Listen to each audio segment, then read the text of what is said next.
Hello students, मैं गौरव अस्थाना एक बार फिर आप सबके सामने हाजिर हूँ आपके अपने ही चैनल ज्ञान द ग्रेट में।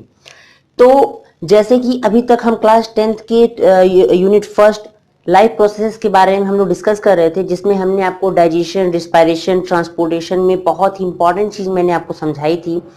साथ ही साथ आज का जो हमारा लेक्चर है वो है आपका एक्सक्रीशन का, जो कि आपका लाइफ प्रोसेस का एक लास्ट टॉपिक मान सकते हैं कि हाँ, एक तरह का ये लास्ट टॉपिक है आपका, जिससे कि जिसके बाद आपका ये फर्स्ट यूनिट जो है, मतलब फर्स्ट यूनिट का जो चैप्टर है आपका ये लाइफ प्रोसेस, ये ओवर हो जाएगा। तो आपके मेरी पिछली वीडियोस ट्रांसपोर्टेशन पे इतनी ज्यादा लाइक्स के लिए फिलहाल बहुत बहुत थैंक यू। तो फिलहाल ज्यादा टाइम वेस्ट ना करते हुए अपने लेक्चर पर चलते हैं। जहां पर भी आपको डाउट हुआ करे आप सीधा कमेंट बॉक्स में आप उसको लिख दिया करिए, आप हमको उसका हम आपका आंसर जरूर देंगे। तो आते हैं अपने अगले चैप्टर पे, अगले लेक्चर पे, जिसका नाम है एक्सक्रीटरी सिस्टम। मतलब कि इसको हिंदी में बोले तो उत्सर्जन तंत्र। मतलब कि जो हमारे बॉडी में, अगर आपसे कोई मेन जो चीजें हैं जो कि आपसे जो जाननी चाहिए वो है आपकी एक्सक्रीशन।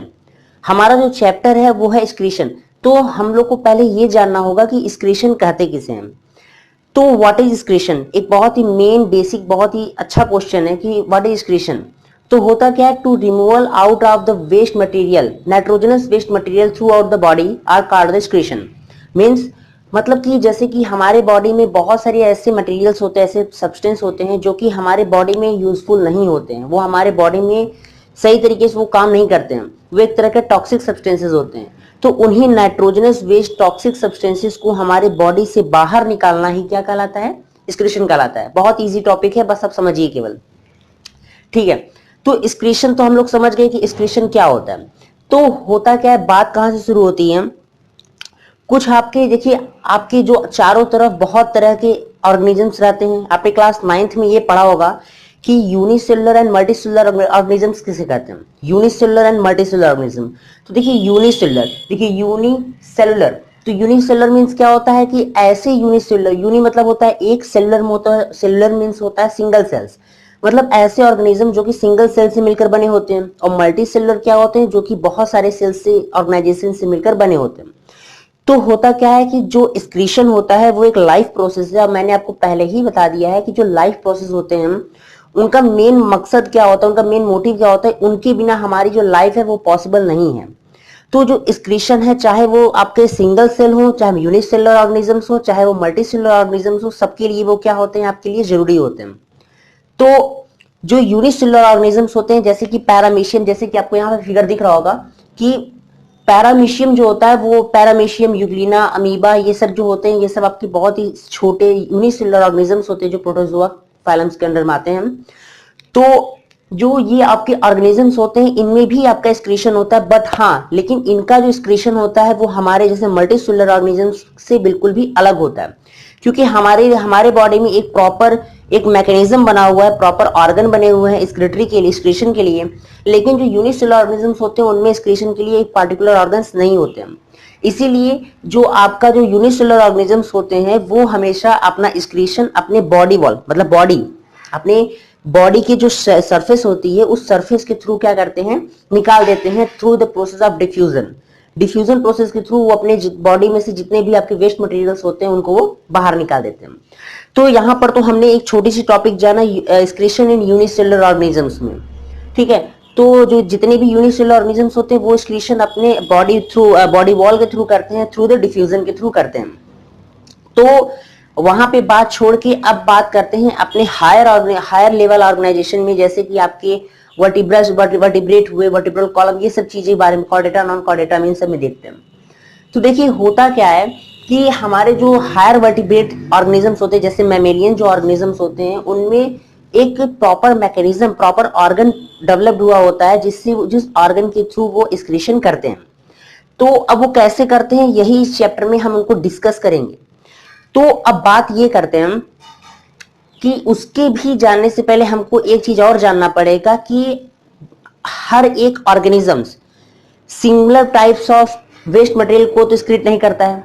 जैसे कि मान लीजिए कि एक एक कैमल है, एक कैमल है और आपका एक फिश है, या फिर एक रेप्टाइल्स, मान लीजिए एक स्नेक है। तो तीनों का जो एक्सक्रीटरी प्रोडक्ट होगा, जो वेस्ट मटेरियल होगा, वो तीनों का सेम नहीं होगा। ठीक है। तो होता क्या है कि इन्हीं की बेसिस पर, मतलब on the basis of their excretory product they are classified into 3 types.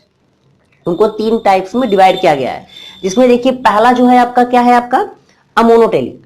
Ammonotelic ammonotelic क्या होता है, एक ऐसे ऑर्गेनिजम्स होते हैं जो कि अपने बॉडी से, अपने बॉडी थ्रू से अमोनिया का एक्सक्रीट करते हैं, मतलब उनका जो वेस्ट प्रोडक्ट होता है वो क्या होता है, अमोनिया होता है। तो ऐसे ऑर्गेनिज्म जो कि अपने बॉडी से अमोनिया का स्क्रीट आउट करें उसे हम क्या बोलते हैं, अमोनोटेलिक। क्लियर हो गया, अमोनोटेलिक, अमोनिया। बात करते हैं यूरिकोटेलिक। यूरिकोटेलिक इसमें होता क्या है कि ऐसे ऑर्गेनिजम्स होते हैं जो कि क्या करते हैं, ऐसे ऑर्गेनिज्म जो कि अपने स्क्रीटरी प्रोडक्ट में यूरिक एसिड का फॉर्मेशन करते हैं, मतलब यूरिक एसिड के थ्रू क्या करते हैं, वो अपने बॉडी से स्क्रीट करते हैं, उसे क्या बोलते हैं, यूरिकोटेलिज्म। और इसी से जस्ट मिलता जुलता एक नाम आता है यूरियोटेलिज्म। देखिए ध्यान दीजिएगा, कंफ्यूज मत होइएगा आप लोग, क्योंकि इसके पहले जो था वो था यूरिकोटेलिज्म, यूरिकोटेलिज्म, और यहाँ पर ये जो है आपका वो क्या है, यूरियो है, यहाँ पे को नहीं है, यहाँ पे ओ है, यूरियोटेलिज्म। और यूरियोटेलिज्म हम लोग जैसे हो गए, यूरियोटेलिज्म क्या होते हैं, ऐसे ऑर्गेनिजम्स होते हैं जो अपने बॉडी से यूरिया का फॉर्मेशन करते हैं, यूरिया का स्क्रीट आउट करते हैं, उसे क्या बोलते हैं, यूरियोटेलिज्म बोलते हैं। तो ये तो हुई बहुत ही इजी, बहुत ही सिंपल सी बातें जो कि हमने लेक्चर के थ्रू आपको समझा दिया है। फिलहाल अभी तो कोई मैंने ऐसी चीजें समझाई नहीं है, बहुत इजी था। लेकिन हमारा जो मेन मोटिव है, हमारा जो मेन मकसद है कि इस चैप्टर को पढ़ना, वो है आपका ह्यूमन स्क्रीटरी सिस्टम। मतलब कि जो ह्यूमंस में जो स्क्रीटरी सिस्टम होते हैं उनमें क्या क्या फंक्शन होते हैं, क्या चीजें होती हैं, यही सब हमको इस लेक्चर में पढ़ना है। तो हाँ, ऐसा नहीं है कि जो मैंने अभी जो आपको बातें बताई वो आपके लिए जरूरी नहीं है, लेकिन हाँ वो बहुत जरूरी है आपके लिए। लेकिन हाँ, ये जो आपके जो टॉपिक बता रहा हूँ ये बहुत ज्यादा जरूरी है। तो आइए देखते हैं हम कि देखिए ये जो हमारा, देखिए यहाँ पर एक फिगर दिख रहा होगा, ये जो मैंने आपको यहाँ पे एक फिगर बनाया हुआ है, ये आपका ह्यूमन स्क्रीटरी सिस्टम का एक फिगर है, सिंपल सा फिगर है। अगर आपको ये फिगर नहीं समझ में भी आ रहा होगा तो बगल में आपको यहाँ पर एक और फिगर दिख रहा होगा जिसमें कि आपको अच्छे से क्लियर हो जाएगा। तो ठीक है, तो हम पहले देखते हैं कि हमारे जो ह्यूमंस में, ये ह्यूमन का स्क्रीटरी सिस्टम है, तो ह्यूमन के स्क्रीटरी सिस्टम में कौन कौन सी चीजें जो होती हैं जो कि इसमें एग्जिस्ट करती हैं। तो बात करते हैं, देखिए हमारा जो ह्यूमन स्क्रीटरी सिस्टम होता है उसमें देखिए एक पेयर ऑफ किडनी होती है, किडनी जिसको हिंदी में हम लोग ब्रिक बोलते हैं। तो किडनी होती है, साथ ही साथ इसमें एक पेयर ऑफ क्या होते हैं, यूरेटर, जिसे हिंदी में मूत्रवाहिका बोलते हैं। फिर इसमें होते हैं यूरिनरी ब्लैडर, ठीक, और इसमें एक होता है यूरेथ्रा। मतलब इतनी चीजें जो होती हैं वो मिलकर क्या होती हैं, हमारे स्क्रीटरी सिस्टम का फॉर्मेशन करती हैं। A pair of kidney, a pair of ureter, one urinary bladder and urethra. और यहाँ पर जो आपकी जो बीच की जो आपकी वेसल्स दिख रहे हैं, ये तो आपकी वेसल्स हैं जिसके द्वारा आपकी प्योर ब्लड आती है, इम्प्योर ब्लड जाती है, बस यही सब चीजें हैं।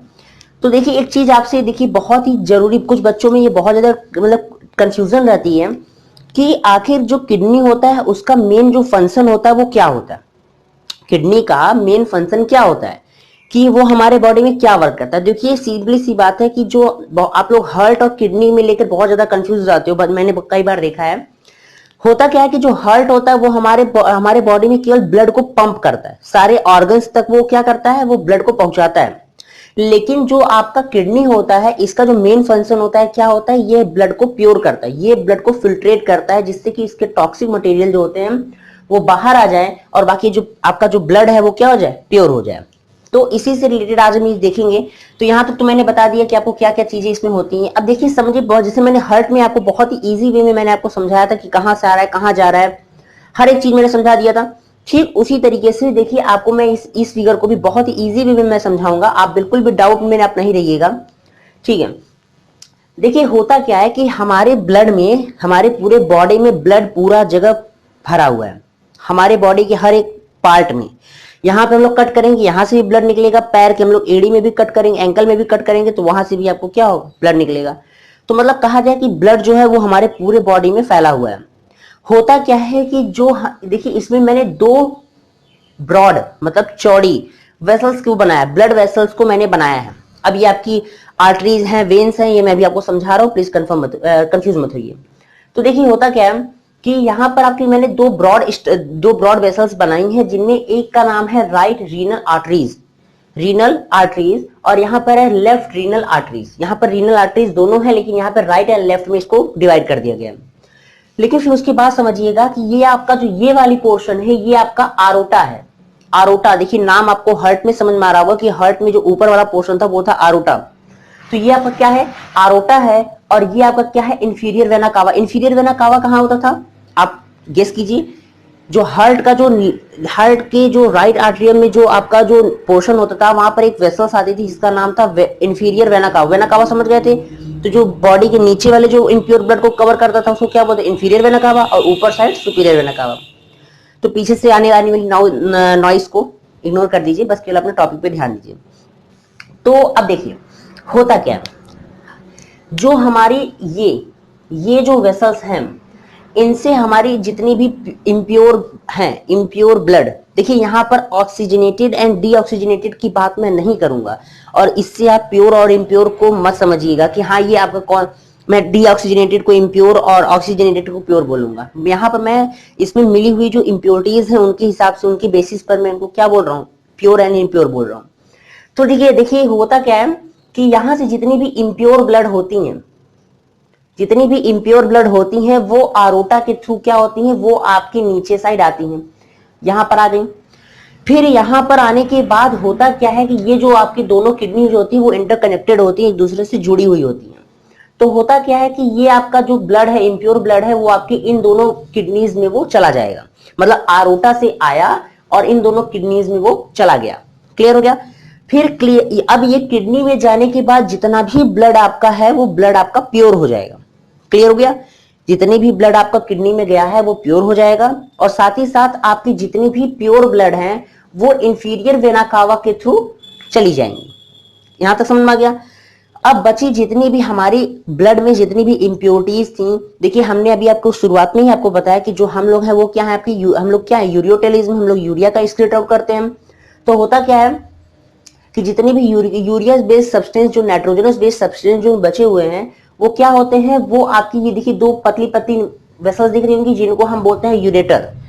ठीक, और ये यूरेटर का काम क्या होता है, जो यूरिन होता है वो यूरिन को वहां से किडनी से ले आकर, मतलब लेकर आपके यूरिनरी ब्लैडर तक पहुंचाना होता है। तो जो आपकी किडनी में जो ब्लड प्योर हो गई है वो तो ऊपर चली गई, ठीक है, लेकिन जो इम्प्योर सब्सटेंस जो बचे हुए हैं वो आपके क्या होंगे कि इस आपके यूरेटर से होते हुए यूरिनरी ब्लैडर तक आ जाएंगे। अब यूरिनरी ब्लैडर में जब आपका जो यूरिन है वो अप्रॉक्स 1 to 1.2 लीटर जो होता है स्टोर हो सकता है, ज्यादा से ज्यादा, ठीक है। तो होता क्या, यूरिनरी ब्लैडर में आपका जो यूरिन है वो टेम्परेरी फॉर्म में स्टोर होता रहेगा, और फिर कुछ समय बाद ये आपका एक यूरिनरी ब्लैडर के बेसल पोर्शन पर एक स्मॉल ओपनिंग होती है जिसको हम बोलते हैं यूरेथ्रा, और वो यूरेथ्रा स्मॉल ओपनिंग होती है जिससे कि आपके जो यूरिन होता है वो आपका बाहर आ जाएगा। तो ये तो था आपका बहुत ही बेसिक वे में मैंने आपको समझा दिया ह्यूमन एक्सक्रीटरी सिस्टम, बहुत ही इजी वे मैंने समझाया है, कोई भी कहीं पे भी डाउट्स आपको नहीं होने चाहिए जहां, क्योंकि मैंने जिस तरह से आपको समझाया, ठीक है। तो एक चीज मैं आपको और बताना चाहूंगा कि जो यूरेथ्रा होती है इसके जो साइड साइड में जो मसल्स होती हैं उन मसल्स को हम बोलते हैं स्फिंक्टर्स मसल्स। आपने कहीं कहीं नाम सुना होगा, नहीं सुना होगा तो आज सुन लीजिए, स्फिंक्टर्स मसल्स। और स्फिंक्टर्स मसल्स ऐसी मसल्स होती हैं जिनका डायरेक्ट कनेक्शन हमारे ब्रेन से होता है। इनका जो कोऑर्डिनेशन होता है वो किसी और चीज से, कोई और मसल से, कोई और इम्पल्स से नहीं होता है, वो उनका जो डायरेक्ट कनेक्शन होता है न्यूरल कंट्रोल से हमारे ब्रेन से होता है, सीएनएस से होता है, सेंट्रल नर्वस सिस्टम से होता है। जिसके कारण क्या होता है, जब भी हम यूरिनेशन करते हैं तो उसके लिए उसके जो कमांड्स होते हैं वो डायरेक्ट किससे आते हैं, ब्रेन से आते हैं। क्लियर हो गया। इसीलिए देखिए छोटे बच्चों में क्या होता है कि अगर हम छोटे बच्चों को अगर हम बहुत तेज से अगर डाल देते हैं तो वो यूरिनेट कर देते हैं। क्यों? क्योंकि उनका जो ब्रेन होता है वो उसको बैरियर करने के लिए, उसको रोकने के लिए इतना कैपेबल नहीं होता है। तो ठीक है, तो यहां तक तो मैंने आपको बहुत ही इजी वे में मैंने आपको समझा दिया।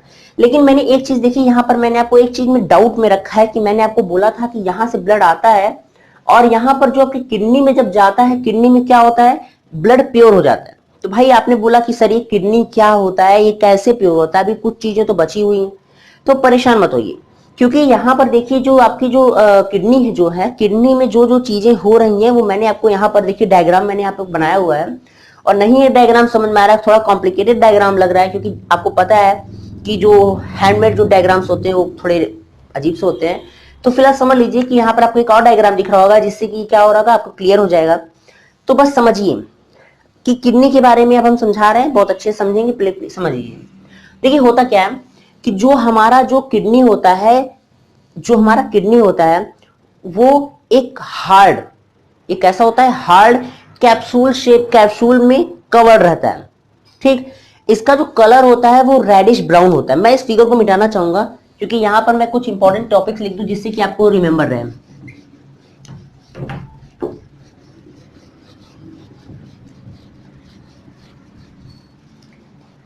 ठीक है, देखिए पहली बात तो जो किडनी होता है उसमें एक हार्ड कवरिंग होती है। क्या होती है? हार्ड कवरिंग, मतलब जो आपकी जो किडनी होती है वो बहुत ही हार्ड होती है। साथ ही साथ इसका जो कलर होता है वो होता है रेडिश ब्राउन।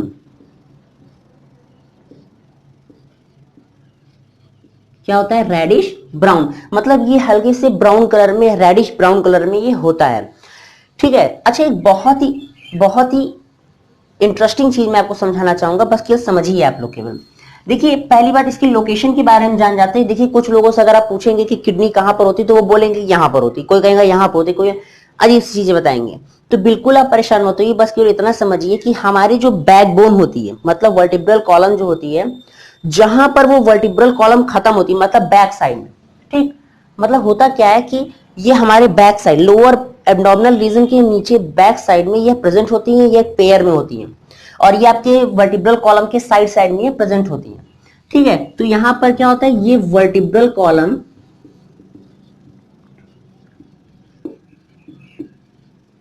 ये वर्टिब्रल कॉलम के साइड साइड में प्रेजेंट होती है, क्लियर। तो ठीक है। अच्छा, एक चीज अब बहुत इंपॉर्टेंट चीज मैं समझाना चाहता हूँ। देखिए कुछ बहुत से बच्चे ऐसे होते हैं जो जिनको इनकी हाइट, वेट, लाइफ बहुत में बहुत ज्यादा परेशानी होती है, बस बिल्कुल आप लोग टेंशन मत लीजिए। देखिए इनकी जो लेंथ होती है, मतलब इनकी जो लेंथ होती है, मतलब इनकी समझ लीजिए एक तरह से, हाँ, लेंथ जो होती है, हाइट, तो ये हाइट जो होती है ये क्या होती है आपकी 10 सेंटीमीटर होती है। इनकी जो हाइट होती है वो कितनी होती है? 10 सेंटीमीटर। इनकी जो ब्रेथ होती है, वो ब्रेथ जो होती है इसका जस्ट आधा, मतलब 5 सेंटीमीटर, क्लियर। साथ ही साथ इनकी जो मोटाई होती है, मतलब थिकनेस होती है, इनकी जो थिकनेस होती है इसका भी आधा, 5 का आधा कितना? 2.5 सेंटीमीटर। इतना क्लियर हो गया। अब कहेंगे सर इसका वेट कितना होता है, तो देखिए होता क्या है, इसके ब्रीथ का स्क्वायर कर दीजिए, मतलब 25 ग्राम।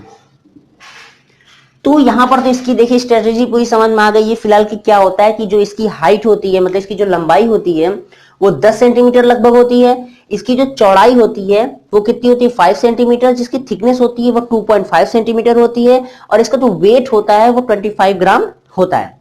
तो यहां तक तो फिलहाल बहुत अच्छे समझ में आ गया। अब कुछ उसमें और कुछ और भी इंटरेस्टिंग चीजें समझाते हैं। देखिए होता क्या है कि जो हमारा जो किडनी है वो 2 लेयर में, 2 पार्ट में बहुत ही बेसिकली डिवाइड किया गया है। जो हमारा जो किडनी होता है वह 2 टाइप्स में डिवाइड किया गया है, जिसमें कि क्या होता है कि हमारा जो किडनी होता है वो 2 टाइप में डिवाइड किया गया है, जिसमें कि पहला जो है आपका क्या है? कॉर्टेक्स है, जिनमें जो आउटर पोर्शन होते हैं इनको हम क्या बोलते हैं? कॉर्टेक्स बोलते हैं। जो हमारा किडनी का जो आउटर पोर्शन होता है इसको हम क्या बोलते हैं? कॉर्टेक्स बोलते हैं। और वहीं पर जो हमारे, जैसे कि किडनी का जो मिडिल पोर्शन होता है, जो नेटवर्क लाइक स्ट्रक्चर्स होते हैं, उनको हम क्या बोलते हैं? मेडुला बोलते हैं। क्लियर हो गया। तो होता क्या है कि जो आउटर पार्ट है इसको कॉर्टेक्स, और इनर पोर्शन जो होता है जिसमें आपके नेफ्रॉन प्रेजेंट होते हैं उसको हम क्या बोलते हैं? मेडुला बोलते हैं, ठीक है। और आउटर जो कवरिंग होती है, हार्ड कवरिंग, मैंने आपको बताया, पहले ही बता दिया था कि हार्ड कवरिंग, तो जो हमारे किडनी की जो हार्ड कवरिंग होती है उसको हम बोलते हैं कैप्सूल। क्या बोलते हैं? कैप्सूल बोलते हैं। तो यहां पर तो इतनी सारी चीजें मैंने आपको समझा दिया कि किडनी क्या होता है, कैसे होता है। लेकिन फिर भी आप लोग बोलोगे सर जी ये तो समझ में आ गया कि इसकी मॉर्फोलॉजी क्या होती है, इसकी स्ट्रक्चर क्या होती है, ये तो समझ में आ गया, लेकिन कि ये ब्लड जो होता है वो प्योर कैसे होता है, किस तरह से प्योर होता है? तो बस बिल्कुल भी टेंशन मत लीजिए। अब जो टॉपिक जो हम पढ़ने वाले हैं उस टॉपिक का नाम है नेफ्रॉन। क्या है? नेफ्रॉन।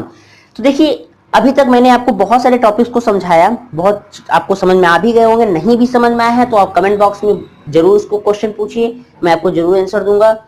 तो अब जो बात होती है नेफ्रॉन की, तो यहां पर मैं इसको इरेज कर रहा हूं पूरे टॉपिक को।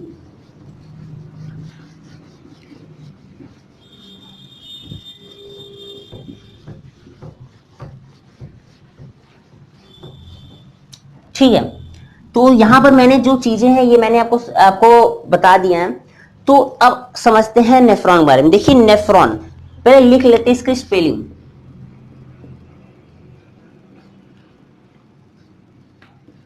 देखिए बहुत से ऐसे बच्चे होते हैं जो कि नेफ्रॉन और न्यूरॉन दोनों में बहुत कंफ्यूजन हो गए होते हैं। मैं बहुत कंफ्यूजन हुआ, मैं खुद बहुत कंफ्यूजन हुआ हूं। बट आप लोग बिल्कुल कंफ्यूज मत होइएगा कि जो न्यूरॉन होता है वो आपके नर्वस सिस्टम में पाया जाता है। It is a structural basic structural and functional unit of nervous system, but the nephron is structural and functional unit of the excretory system. मतलब कि जो आपका न्यूरॉन होता है वो आपके नर्वस सिस्टम में पाया जाता है, लेकिन जो नेफ्रॉन होता है वो आपके स्क्रिटरी सिस्टम में वो पाया जाता है। तो ठीक है, तो नेफ्रॉन तो हम लोगों ने समझ लिए। कुछ बच्चे इसके बारे में पढ़ भी चुके होंगे, जो नहीं पढ़े होंगे पहले समझ लीजिए केवल। देखिए सबसे बच्चों में सबसे ज्यादा दिक्कत किस चीज की आती है कि सबसे ज्यादा दिक्कत उन लोगों में इस चीज की आती है कि सर इसका डायग्राम बहुत मुश्किल है, इसका डायग्राम हम बना ही नहीं पाते हैं।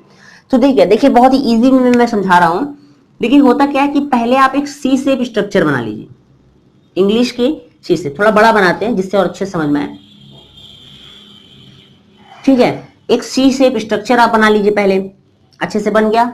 ठीक है, फिर इसके बाद आप हिंदी का जो य बनता है य, ठीक, हिंदी का य, उसी का आप एक बना लीजिए। इसको आप डबल कर लीजिए क्योंकि ये ट्रिब्यूल है। आपको पता है कि आप किसी भी ट्रिब्यूल को बनाते हैं तो आप सिंगल लाइन में उसको बिल्कुल नहीं बना सकते, उसको आपको डबल लाइन करना ही करना है। ठीक है, तो इसको मैंने आपको डबल कर दिया।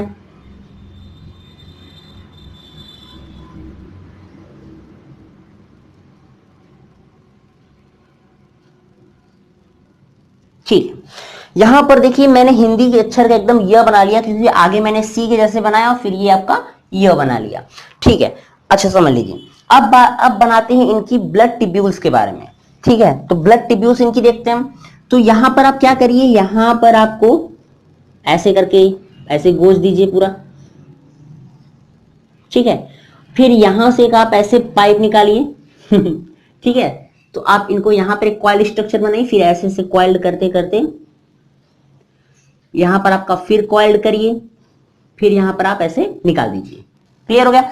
लेकिन आपने ये देखा होगा कि ये भी सिंगल लाइन है इसलिए इनको डबल करना होगा, तो डबल कर लीजिए इसको।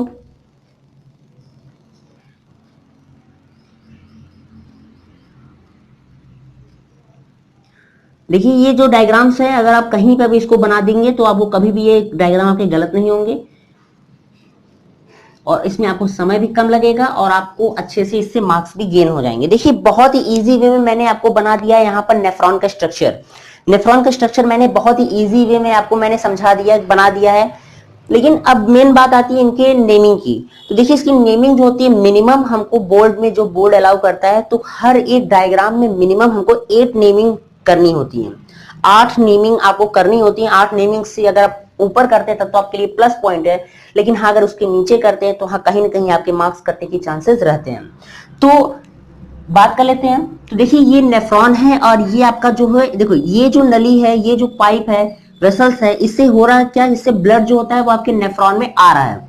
तो आने वाले को हम हमेशा बोलते हैं अफरेंट, अफरेंट आर्टरी। क्लियर।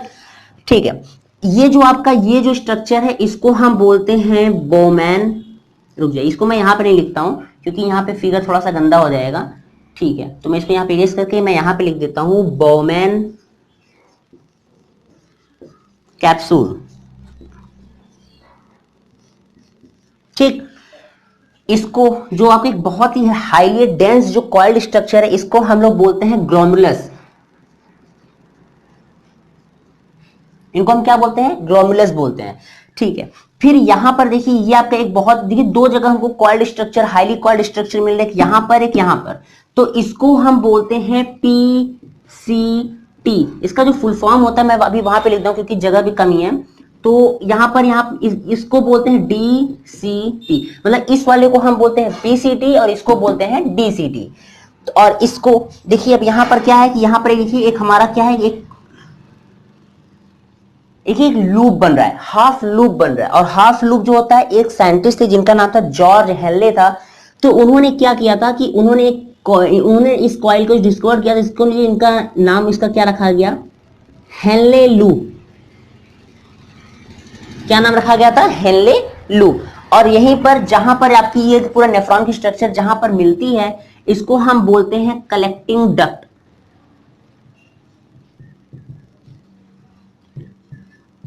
क्या बोलते हैं? Collecting duct. और यहां से देखिए, यहां पर एक चीज आप लोग और समझ लीजिएगा कि यहां पर देखिए हम लोग क्या हुआ कि यहां से आपकी जो ब्लड थी वो आ रही है, और इसीलिए इसको हम बोलते हैं आर्टरीज। अब यहां से आने वाले को तो अफरेंट बोलते हैं, तो जाने वाले को क्या बोलेंगे?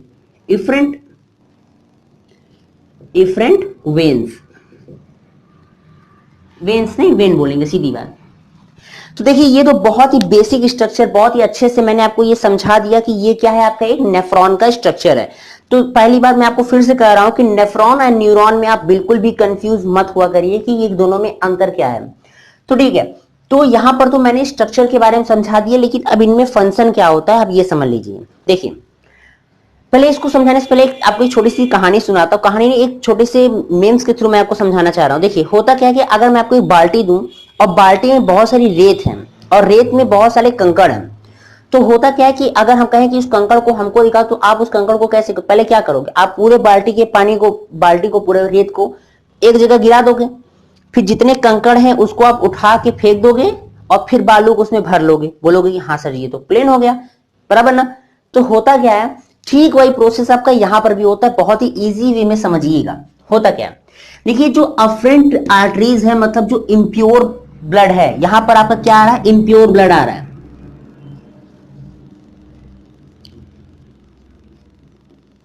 इम्प्योर ब्लड मतलब इम्प्योर ब्लड जो है वो इसके अंदर से आ रहा है। होता क्या है कि जितने भी इम्प्योर ब्लड हैं वो आपके अफरेंट आर्टरीज से क्या हो रहे हैं? अंदर आ रहे हैं। अब यहां से आने के बाद वो आ रहे हैं कहां पर? ग्लोमुलस में। कहां पर आ गए? ग्लोमुलस में आ गए। अब ग्लोमुलस में जाने के बाद होता क्या है कि ये जो ब्लड होते हैं अपने अंदर जितने भी मटेरियल्स, जितने भी सब्सटेंस को वो अपने अंदर रखे हुए हैं, उन सारे सब्सटेंस को वो क्या करते हैं? डिफ्यूजन प्रोसेस के थ्रू बोमैन कैप्सूल के अंदर ट्रांसफर कर देते हैं। हो गया, मतलब कि ग्लोमुलस में आए और ग्लोमुलस से आने के बाद जितने भी आपकी यहाँ पर मटेरियल थे वो सब कहाँ चले गए? आपके बोमेन कैप्सूल में चले गए। और बोमेन कैप्सूल में किस थ्रू गए? By the process of diffusion. तो ठीक है, तो होता क्या है कि अब जो आपका जो ये इम्पटी ब्लड है, मैं इसको इम्पटी ब्लड बोलता हूं क्योंकि इस ब्लड में ना तो आपकी अच्छी चीजें हैं, ना तो कंकड़ है, ना तो आपका बालू है, बस केवल आपका बाल्टी है। मतलब एक तरह से समझ लीजिए कि ये जो ब्लड है इसमें आपके essential and non essential substance कुछ भी नहीं है। फिर ये जो आपकी वेसल्स है वो वापस से लौट कर आएगी यहाँ पर। अब आपके यहाँ पे जितने भी आपके सब्सटेंस हैं बोमेन कैप्सूल में है, वो इस डक्ट के द्वारा क्या होंगे? नीचे साइड जाने लगेंगे, ये आपके नीचे साइड जाएंगे यहाँ पर। तो होता क्या है कि ये जो ब्लड वेसल्स है वो वापस से इसको क्या करती है? कॉइल्ड करती है। क्या करती है? कॉइल्ड करेगी। अब कॉइल्ड करने से होता क्या है कि ये जो ब्लड वेसल्स है फिर से इसमें डिफ्यूजन प्रोसेस होगा, और डिफ्यूजन प्रोसेस होने से क्या होगा कि जितने भी ब्लड वेसल्स, जो ब्लड वेसल्स है वो जितने भी आपके एसेंशियल न्यूट्रिएंट्स हैं, जितने भी एसेंशियल सब्सटेंस हैं, उनको क्या कर लेगा? पिक कर लेगा, मतलब उसको ले लेगा। तो होता क्या है कि देखिए आप समझिए कि यहां से जितनी भी आपकी इंपॉर्टेंट मटेरियल्स थे वो आपके फिर से किस में चले गए? ब्लड वेसल में चले गए। अब वेसल्स में जाते जाते जाते जाते यहां पर लास्ट में आए, यहां पर, ठीक। तो यहां पर होता क्या है कि इसको हम बोलते हैं पीसीटी और यहां पर होता है डीसीटी। ये दो कॉइल्ड स्ट्रक्चर है जहां पर एब्जॉर्प्शन रेट जो होता है वो बहुत ही ज्यादा होता है, हाईली एब्जॉर्प्शन रेट होता है। तो समझिएगा कि यहां पर जब डीसीटी में आने के बाद होता क्या है, जैसे आपने कभी गन्ने का रस पीते हुए गए होंगे आप, तो होता क्या है कि पहले वो गन्ने को एक बार डालता है, फिर दो बार डालता है, फिर तीन बार, मतलब उसको तब तक डालता रहता है जब तक कि उसमें कुछ न कुछ तो बचा रह जाए। तो होता क्या है कि यहां पर भी जब आपका मतलब कि जब आपके मटेरियल, जब सब्सटेंस जब आते हैं, तो यहां पर आपको जो एकदम वेस्ट मटेरियल होता है, उस वेस्ट मटेरियल में से भी आपका साल्ट एंड वाटर का रीएब्जॉर्प्शन होता है। और रीएब्जॉर्प्शन जो देखिए मैंने आपको पहले ही बताया था कि एडीएच, आपको एडीएच मतलब एंटी डायूरेटिक हार्मोन होते हैं, वो हार्मोन्स क्या करते हैं कि आपके 13% रीएब्जॉर्प्शन के लिए भी रिस्पॉन्सिबल होते हैं। साथ ही साथ इंसुलिन, आपको जो अलग चीजें वो तो अलग ही है। तो यहां पर आपका क्या हो रहा है? फिर से वाटर का रीएब्जॉर्प्शन हो रहा है, वाटर एंड सॉल्ट का। अब देखिए जितना भी आपका वेस्ट मटेरियल बना है वो आपका कहां चला जाएगा? कलेक्टिंग डक्ट में। और कलेक्टिंग डक्ट जो होती है वो आगे चलकर यूरेटर में मिलेगी, और यूरेटर से वो यूरिनरी ब्लैडर, यूरिनरी ब्लैडर से यूरेथ्रा, यूरेथ्रा से वो बाहर। और यहां पर आपकी जितने भी अच्छी जो आपकी जो ब्लड है, जो कि आपका एसेंशियल सब्सटेंस थे, वो आपको लेकर आपकी फिर से आपकी आरोटा से होते हुए चली जाएंगी। तो यहां तो आपको बहुत ही बेसिक तरीके से, बहुत ही अच्छे तरीके से मैंने आपको यहां पर समझा दिया है। लेकिन एक जो कह सकते हैं, एक जो ब्लर पॉइंट जो बच रहा है वो है आपका पीसीटी एंड डीसीटी। ठीक है, तो एक बार समझ लीजिए कि जो पीसीटी होता है इसका जो फुल फॉर्म होता है, इसका नाम होता है प्रॉक्सिमल कॉन्वोलेटिंग ट्यूब्यूल। क्या होता है? Proximal convoluting tubule. और जो डीसीटी होता है इसका जो नाम होता है क्या होता है? Distal convoluting tubule. तो होता क्या है कि देखिए प्रॉक्सिमल, देखिए प्रॉक्सिमल मतलब पास में, देखिए प्रॉक्सिमल प मतलब पास में। तो होता क्या है, एक रेफरेंस लेते हैं, मतलब क्या है आपका बोमैन कैप्सूल जो है वो आपका एक रेफरेंस है। कई फिगर में आपको यहाँ पर ये आपका उधर दिया रहेगा, वो इधर दिया रहेगा, तो कंफ्यूज मत होइएगा, आप लोग बस समझिएगा। होता क्या है कि यहाँ बोमैन कैप्सूल के पास में जो कॉइल रहेगा, ठीक, बोमैन कैप्सूल के पास में जो कॉइल रहेगा उसको हम बोलते हैं पीसीटी, और बोमैन कैप्सूल से जो दूर रहेगा उसको हम बोलते हैं डीसीटी। बहुत इजी है। तो अब एक बात, इन दोनों का काम मैंने बता ही दिया कि ये जो आपके बहुत ही हाई कॉइल्ड स्ट्रक्चर होते हैं, जिससे क्या होता है आपका जो एब्जॉर्प्शन रेट होता है वो बहुत ही ज्यादा होता है। तो यहां तो मैंने आपको बहुत ही इजी वे में, बहुत ही अच्छे तरीके से मैंने आपको समझा दिया है। हाँ, अगर बहुत ही, अगर आपको मतलब कुछ बच्चे ऐसे होते हैं जो बहुत ही हाई क्यूरियोसिटी होते हैं, मतलब उनको बहुत जानने की बहुत ज्यादा इच्छा होती है, तो वो बच्चे क्लास 11th की में, जिसे ये जो चीजें हैं लाइव प्रोसेस में जो अभी मैं आपको पढ़ा रहा हूँ, वो पूरी चीजें आपको क्लास 11th में भी पढ़नी पड़ेंगी। वो भी और भी बहुत ही बेसिक और डीप में आपको जाके पढ़ना पड़ेगा। तो अगर आपको नहीं, अगर आपको और भी जानना है, जैसे क्लास 10th के लिए तो ये आपके लिए बहुत ही इंपॉर्टेंट है, बेसिक है, मैंने आपको बढ़ा दिया है। लेकिन अगर आपको और भी बेसिक चीजें, बहुत ही डीपली में आपको यूनिफिकेशन और भी बहुत सारी चीजों को जानना होगा, तो आप क्लास 11th की वीडियोस को भी आप जरूर देख सकते हैं। ये मैं नहीं बोलूंगा कि आप 10th में हैं तो आप 11th को देख रहे हैं, ऐसी बात नहीं। लेकिन अगर आपको क्यूरियोसिटी है, जानने की इच्छा है अगर आपको, तो आप क्लास 11th की वीडियो आराम से देख सकते हैं, जो कि मेरे प्लेलिस्ट में क्लास 11th की वीडियोज में आपके हैं। तो ठीक है, तो यहाँ पर तो मैंने आपको बहुत सारी चीजें समझा दी हैं। तो यहाँ पर आपको मैंने आपको ह्यूमन स्केलेटल सिस्टम समझा दिया, स्ट्रक्चर ऑफ किडनी समझा दिया, नेफ्रॉन समझा दिए, बहुत सारी चीजें हो गई। कुछ जो टॉपिक्स हैं इनमें भी बचे हुए जो कि आपको एग्जाम में अक्सर पूछे जाते हैं, जैसे कि होम्योडायलिसिस होते हैं, डायलिसिस होता है, होम्योस्टैसिस होते हैं, और आपके आर्टिफिशियल किडनी, मतलब सब तो एक ही होते हैं, बस नाम अलग अलग है। और भी आपके बहुत सारी ऐसी चीजें, आपके एक्सक्रीशन इन प्लांट्स जो होते हैं वो किस तरह से होते हैं, ये भी आपको बचे हुए हैं। तो वीडियो बहुत लंबी हो जाती है तो आप लोग बोर होने लगते हैं। आप लोग प्लीज परेशान बिल्कुल मत होइए, वीडियोस को पूरा लास्ट तक जरूर देखा करिए। चैनल को सब्सक्राइब, लाइक, और साथ ही साथ अपने जो इंपॉर्टेंट, क्योंकि इस टाइम कोरोना जो है वो एजुकेशनल फील्ड पर बहुत ही ज्यादा अपना गहरा असर छोड़ रहा है। तो जो बच्चे आपके साथ के हैं उनको आप शेयर जरूर कीजिए, क्योंकि हम लोग बहुत मेहनत से आपके लिए वीडियो बनाते हैं। तो अपना ज्यादा टाइम वेस्ट ना करते हुए, थैंक यू।